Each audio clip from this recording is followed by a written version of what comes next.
আচ্ছা, প্রবাসীরা কি নিজের মাসের খরচ কি দেশের কারো কাছ থেকে নিয়ে চালায়? দেশের কোনো সরকার থেকে নিয়ে চালায়? গণতান্ত্রিক কারো কাছ থেকে নিয়ে কি প্রবাসীরা চলতেছে? নাকি উল্টা আরো প্রবাসীগো কাছ থেকে টাকা নিয়ে দেশ চলতেছে? প্রবাসীগো কাছ থেকে রেমিটেন্স দিয়া দেশ সচ্ছল হইতাছে, প্রবাসীগো টাকা দিয়া দেশ অনেক উন্নত হইতাছে। তাইলে প্রবাসীদেরকে নিয়ে এত সমস্যা কেন? প্রবাসীরা কেন এইটা করলো? প্রবাসীরা কেন দেশ ও যায় এতদিন থাকলো? এত কথা কেন হইব ভাই? প্রবাসীরা কি ভাই মাগনা আসে? প্রবাসীরা কি ভাই ফ্রি টাকা ছাড়া কি বিদেশে আসছে নাকি? যখন বিদেশে আসে তখন তো একটা পাসপোর্ট বানাইতে গেলে 20,000 টাকা লাইগা যায়, যেখানে অন্যান্য দেশে পার্শ্ববর্তী দেশ যেমন সাধারণত ভারতের কথাই বলি, ওইখানে ভারত থেকে যদি সৌদি আরব আইতে হয় তাইলে 2 লক্ষ টাকাও লাগে না, 1.5 লক্ষ 2 লক্ষ টাকার ভিতরে হয়ে যায়।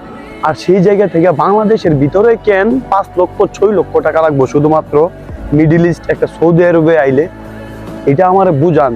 তাইলে প্রবাসীদের নিয়ে এত কথা হইব কেন? আমার সময় তো খালি সিন্ডিকেট আর সিন্ডিকেট। একটা মেডিকেল করাইতে গেলে 10,000 টাকার জায়গায় ওইখানে কন্ট্যাক্ট করা লাগে, যে দ্বিধা বুধ থাকে যে এটা ওইব কিনা, মানুষ কনফিউশনের ভিতরে থাকে। তার যদি আবার ডিসকোয়ালিফাই করে দেয় তাইলে তো আবার আরো 10,000 টাকা লাগবে, আরো সময় যাইব। সিন্ডিকেট গুলা আবার বাদ দেন না, প্রবাসীরা নিয়ে এত কথা কেন আপনারা? এত মাথা ব্যথা কি লেগে? মাথার ঘাম পায়ে ফেলায় প্রবাসীরা টাকা ইনকাম করে, ওই প্রবাসীরা নিয়ে আপনাদের এত সমস্যা কি?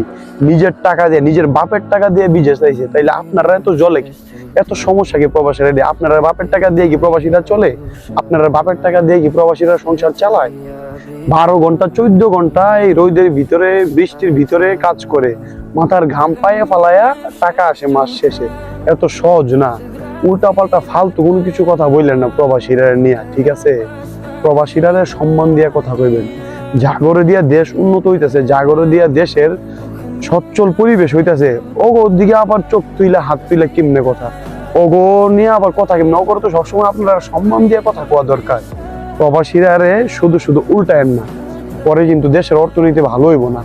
প্রবাসীরা যদি কখনো এক হয়ে যায় তাইলে কিন্তু আর চাইলেও দেশে রেমিটেন্স পাইবেন, একদম ধর্মঘট হয়ে যাইব।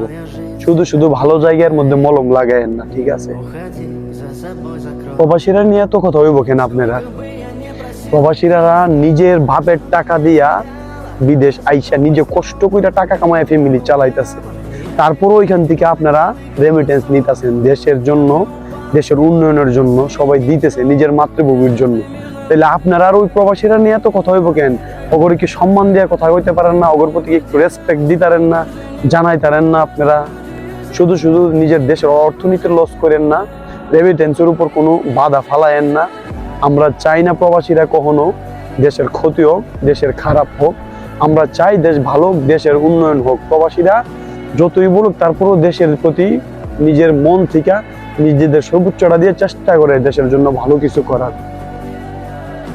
শুধু শুধু এসব দেশের বড় বড় মানুষরা ফালতু আজাইরা কথাবার্তা কইয়া নিজেদের স্ট্যাটাস নষ্ট করেন না, নিজেদের জায়গা হারায়েন না।